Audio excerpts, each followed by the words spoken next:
Hi, I am Paul Ford, co-founder of Aboard.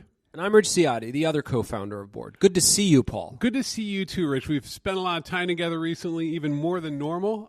We should tell the people very quickly, Aboard is a data tool. It is something you can go to on the web.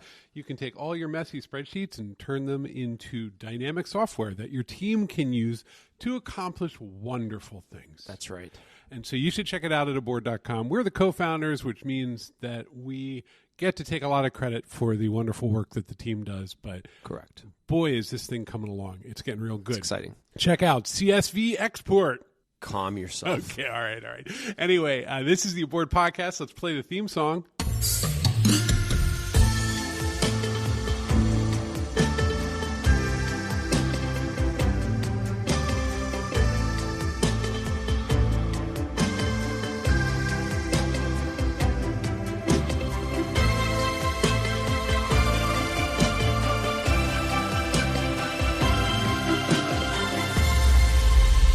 Talk about three things today. Ooh, three things. 5-minute timer on each. Let's do it. Beep.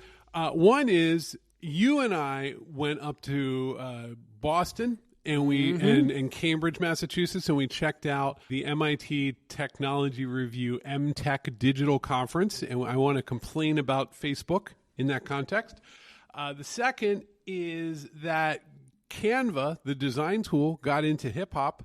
And we want to talk about that very quickly. And the third is that Salesforce had some very exciting news, and we want to talk about that too. Wow, a buffet of technology news. So you and I, because we don't spend enough time together, we traveled up to Cambridge, Massachusetts. We did. It's the Brooklyn Heights of Massachusetts. It never ends. And it's a delightful place. There's some colleges there. People went there. Occasionally they'll talk about it. But I mean, some of the best universities in the world are there. Yes. And MIT, our friends at MIT, put on an AI-themed conference, and they've been on this beat for 2,000 years. I was going to say, I mean, they should take some credit. Yes, and they did a great job. And the sort of one of the main events was an interview. An executive editor interviewed Nick Clegg, who is the head of comms for Facebook. How would you describe that conversation? What did you notice about it? Well, what did you talk about, first of all? Well, I mean, I think Nick Clegg is a former UK politician. I think he got to deputy prime minister, so he got really high up. Really high up. Close to the sun there, yep. Right? And by the sun, I mean a shitty little apartment in London where you get to run the British Empire. Number 17 and a half Downing Street. Something like that. You get like a three-legged cat. Yeah. And look, I think this guy's been there for 5 years, if I'm not mistaken. For a while, yeah. And look, they hired him because they needed to retake the conversation around Facebook and disinformation and the damage Facebook does to the world and blah, blah, blah.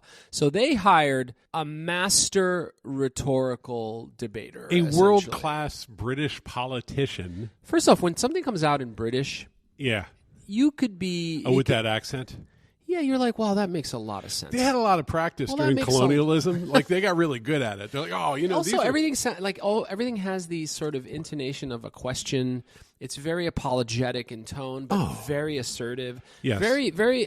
It's almost like hypnotic in a weird way. Yeah, like they can sit there and be like, we just had to murder all those baby tigers, and you're just like, well, I guess that's what had to happen. Yeah, and then let's have afternoon tea, etc. So this guy's job is essentially to not only rehabilitate, but this guy's a bulldog. He'll go on the offensive and defend Facebook. And look, Facebook right now, it's on a bit of an upswing. Like, Zuckerberg looks more relaxed. He's letting his hair grow out a little. He wears, kind of hip clothes.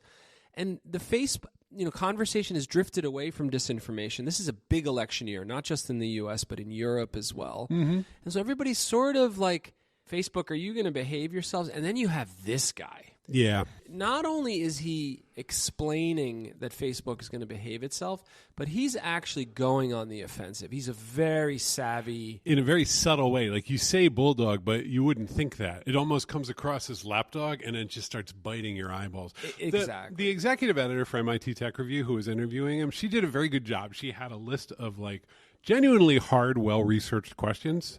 And this guy is just so good at batting them away. And I kept thinking, I was seething. I just sat there and got frustrated. Here's the thing. I get that Facebook gets to defend itself, but it should actually articulate some vision. It should articulate some goal. And all this was this endless rhetorical swirl where it'd be like, hey, what about this? And he'd go, well, we did all the research and we have 5 papers and we commissioned a whole group of people and blah. And he would just sort of like, it was always like, oh, we saw you coming a while ago and we already dealt with it. And so there's actually no forward plan. It is this very he said 2 things that I thought were interesting. One was there isn't a problem. Yes. So there's 2 parts to what you ask of Facebook. Do you acknowledge there's a problem? And the second part is, what are you going to do about it going forward? Right. So he has a battle plan. You ever see like movies where like the generals are standing over the map? Yes. And there's like little men and they Yes. move them around with that tool, that Yes. like sweeping tool. Yeah. This guy has it all planned out. And so the first thing he lays out is that all these prestigious universities have done studies and there's no problem. There's no problem. The problem being like minutes. AI misinformation. Just generally Facebook no problem. being responsible. Like there are so many. Like Facebook is a global actor, like in a very meaningful way. It affects how children grow up. It affects through Instagram. It affects how people think about their politicians and their civic leaders.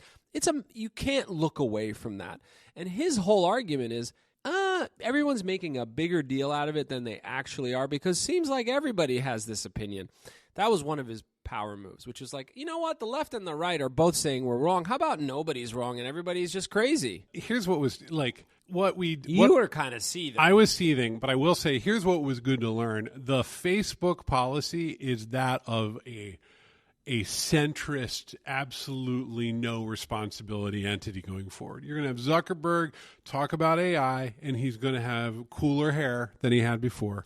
And you're going to have this guy come out and say, we're totally neutral. It's a non-stance, right? Yeah. 40 minutes in, what was most frustrating, I think, nothing had been said. You know what I hate? I hate that the technology industry refuses to claim its power. It's always wanted that power. It gets it. It gets all the money. And then it's like, no.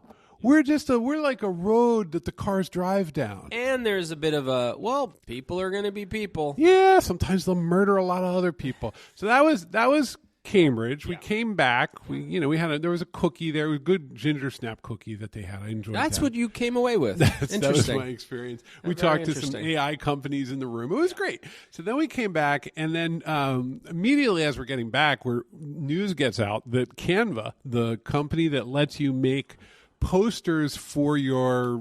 They let you make anything graphics related. If you need to make a video for your Instagram or an image... It is a sprawling graphic design platform. You know who loves Canva is schools.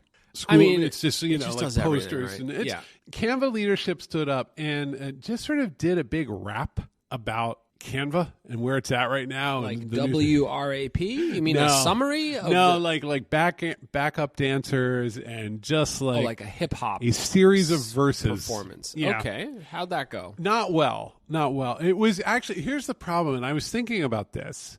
I just want to throw this idea at you, which is marketing has to be really sincere when you're giving the news about the product, but when you decide to entertain through marketing, it can't be sincere. Microsoft were masters of this. For 20 years, all of their entertainment was incredibly cheesy. Like Steve Ballmer and Bill Gates, they would do like dumb dances. Like these 2 goofy dudes would do, and it made it very approachable. And it never tried to be actual. You don't have to be cool because we're not cool. If you try to make an actually good aesthetic experience while you are spitting verses about Canva, an online rectangle drawing tool, then 20 newspapers will write about how cringe and embarrassing you are. Yes, but guess what, man? What? 20 newspapers wrote about Canva. Well, that's what they're saying at Canva right now. That's what they're... I have to imagine, and this happened with Google like 3 weeks ago. Yeah, Google had like that DJ kooky guy singing about Google. My read is they know exactly what's going on here. You think? I think so, because the only way you can get like the Des Moines Inquirer to write about you as a modern graphics design tool is if you have something funny or ridiculous to share. Or even local news. It was probably on local TV news. You ever see local TV news? Oh, many times. Like in Missouri. I'm standing in front of the House of Horrors. Yeah, exactly. So they will give it, like that trailing segment in the last 5 minutes. Yes. And now we're going to go over to a fancy tech conference that happened, and it went off the rails. That's right. And it's true. Like Mike turns to Cindy and he's like, what do you think of that? Exactly. Yeah.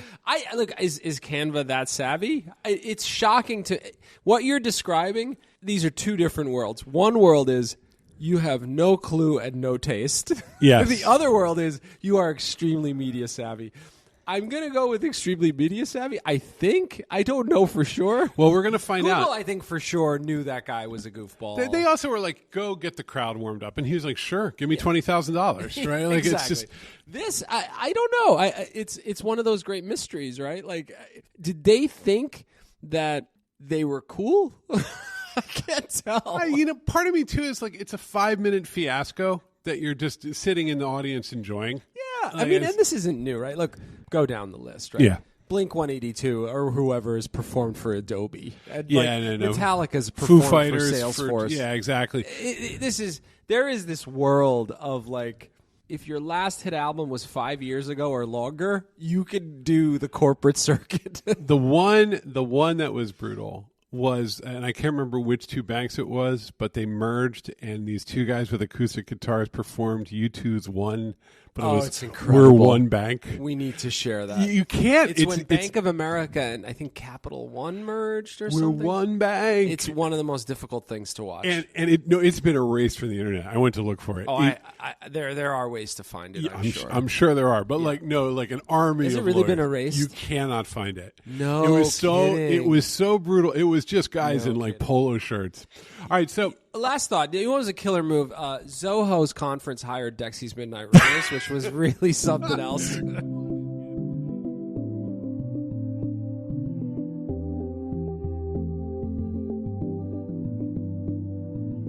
All right, Richard, third subject. This one is a little meatier, but I think we'll get through it just as fast as the others. Salesforce had a very bad week. Its shares plunged a whole bunch. It was one of those ones where, like, if you were driving, the car would go off a cliff. Oh, kind of, boy. yeah. And now look, quarterly revenue gained 11%. Slightly below estimates. But here's what they're saying. This is a lot of revenue. It's a lot of revenue. It's a lot of growth, I should say. It is, right? So revenue will rise as much as 8% to $9.25 billion in the period ending in July. So things are going great at Salesforce by my view. $9 billion a quarter. But the machine is slowing down. Inevitable. And the market doesn't love that. Market's like, well, I guess your stock isn't growth. Yes. Yeah. What people are saying is like, hey, you said you had a whole AI strategy, and we don't really see it. Is that the crux of that suspicion and sort of pulling back? Yeah, I would question. So an analyst, I would question if a lot of the focus by CIOs on AI is coming at the expense of expansions at Salesforce, right? So and Benioff, the CEO, is saying that like artificial intelligence is going to be really positive, and we're going to help companies realize the promise of AI over the next decade. So the idea was that this is, again, in Bloomberg. It's an article from May 29th, and it's written by Brody Ford. Maybe I'm related. Hi, Brody. Okay, so I understand. Did they miss their numbers? Is that why? Yeah. Okay, so that opened up another conversation, which is like, you don't seem to have a plan. Why aren't you growing? Well, it's opening up AI... it's opening up a very specific conversation. So the AI winners are like NVIDIA, right? Like the hardware, the infrastructure. You need it to do it. And then there's all these products like OpenAI, which are kind of like, we'll get it right into your hands. Your little greasy hands will have access to very pictures. Consumer-y, yeah. And then there's this whole layer in the middle, what we live there too, which is this platform is going to deliver AI into the enterprise in a very controlled way. All this productivity and all the wonderful things that AI does for you, people are going to be able to get them through the miracle of Salesforce. Salesforce will get AI into Joe's Carpet Emporium, 25 stores in Minnesota. Yeah. And they'll be able to get access to AI technologies through Salesforce, which they already know and love. And we're going to sell more Salesforce licenses and get more stuff as a result. And that strategy, the market just said, I don't believe it anymore. That to me feels like an inflection point. And I'm curious what you think. Yeah, I mean, I have a lot of thoughts here. I will share, look, we talk to a lot of people. Yes. And we hear the same three words a lot. What are they? I hate Salesforce. Boy, do they. We hear it a lot. And we hear it a lot not because Salesforce is bad. It's just because Salesforce is mold that you just can't mitigate anymore. It's just all over the house. It's true. Everywhere, and it's expensive. I hate Salesforce and Let's Go Rangers. Those are like, as we walk around New York City, those seem to be... Let's Go Rangers, by the way. I don't know what will happen when you hear this podcast. Hopefully we'll advance this Stanley Cup. Just say it. Those are the three words that matter. Never I love you. Never that. And I'm not implying that Salesforce is bad. What I'm implying is Salesforce has reached critical mass. Like, it is everywhere. It is kind of everywhere. And well, everybody hates Windows still. Everybody hates Windows. But we're used to it. It's you can't get divorced. Here's the difference. Salesforce, I think this is I'm going to say something very high level strategy about how Salesforce thinks about innovation. Okay. Salesforce cakes on innovation. Yes. Microsoft's second wind, when Nadella came on, he abandoned so many fundamental ideas at Microsoft. The idea of Microsoft Office on Apple devices, the idea that you can dump the Internet Explorer code base and adopt Chromium as a core. He actually gutted. They'd already said goodbye to phones, but like that, no attempt to resurrect that. Like the fact that like Microsoft was going to be, at a code level, the code was going to get disposable. Open source became big. And what you have is, when an organization gets to a certain scale, like Salesforce did and what Microsoft did, you have literally armies of advocates who want to defend boxed Office software and Microsoft Windows and their relationship with Dell. And then you had a guy come in and say, it's over. You can still have that, and it's going to be a smaller line item. But the world is all about cloud computing and hosted services, and we have the best relationships in the world, and Amazon sells flip-flops, and we're going to eat their lunch. And in 10 years, he did. Yep. For an organization like Microsoft that has to be clear, pride. Amazon's okay. They just got in there and ate some of their lunch. They ate some of their lunch. Yeah. But to essentially shed your success in a lot of ways, shed your past and be something different, it's very hard to do. You need a leader to do it. Benioff has been running this thing forever. And Salesforce, historically, whenever they acquired anything, it became a Katamari Damacy monstrosity. And they actually, in this article, they're like, we're not done with inorganic growth, which I just love. Is it like buying companies? It's just inorganic. It's exactly. Just exactly. Now, can they do it? Benioff's a brilliant guy, and he could do it. Today, what you see is it's an add-on. There's a lot of the upsell. Salesforce is the king of upsell. Right. You go in, you thought you just bought the base options, and then it all gets layered on, right? And that's their business, and they run a lot of the world. AI shows up, he pounces like, new avenue. Well, and customers are going to lean in and buy more Salesforce. They're going to be able to close more engagements. We could have a separate podcast about how organizations view AI. AI has been a consumer conversation up till now. Organizations always come later. Well, it's also the media doesn't understand enterprise because it's horrible and boring. It's incredibly boring. And over here, you have Sam Altman getting fired and robots that tell you that lie to you. It's great, right? It's interesting. It's good media. Yeah, exactly, and that's still playing out. I wouldn't write them off just yet. Oh, they're going to be fine. Well, no. I think what the market is essentially saying is like, you had your day. And you're going to still make billions, but you are not the next frontier. No, that's what they're saying. Well, I think what they're saying is, I got OpenAI over here and Google, and Microsoft heavily invested in OpenAI, and over here I have NVIDIA. I have Jensen Huang in a leather jacket building infrastructure and data centers and things like that. You said that you could sort of like be a bridge, and I'm not buying it just yet. No, well, there's too much there still. You have to shed stuff. You have to shed stuff to really reintroduce yourself as something new. I think they spackled it on as a sales tool. I'm sure it delivers value. I'm sure there's like some little animated guy who will help you close more business. Paul, there is a team of 70 that is working on Project Jupiter inside of Salesforce that is a complete reimagining that may get murdered in the next 12 months. Right? No one will ever see their work. You may never see their. It's the Apple car, right? And then Project Neptune gets started. God bless you, my friends. Yeah, this is a fascinating topic because we care about it. Like Salesforce, they are a gold standard well, in terms of sales. Let's be clear: the kind of company we are, we live in its shadow. Yeah, we do. We're a little tiny mammal, and that's the Brontosaurus. Yeah. Okay, so Richard, we explained the entire tech industry in 3 short episodes. Amazing. Yeah, good for us. Look at us, aren't we good boys? Yeah. We now have to go to a meeting and talk about engagement numbers. So we better get the hell out of here. All right, everyone, give us 5 stars if you are using a podcast product that allows you to put stars in. And hit us up, hello@aboard.com. We love to get feedback. Yep, check out the product. Actually, we've received a bunch of feedback lately, and I'll tell you what, it has changed the feature roadmap. We are doing lots of things just so that users can be happy. Because that's what makes us happy. Check out the tool, aboard.com. All right, we'll talk to you soon. Have a lovely week. Bye-bye.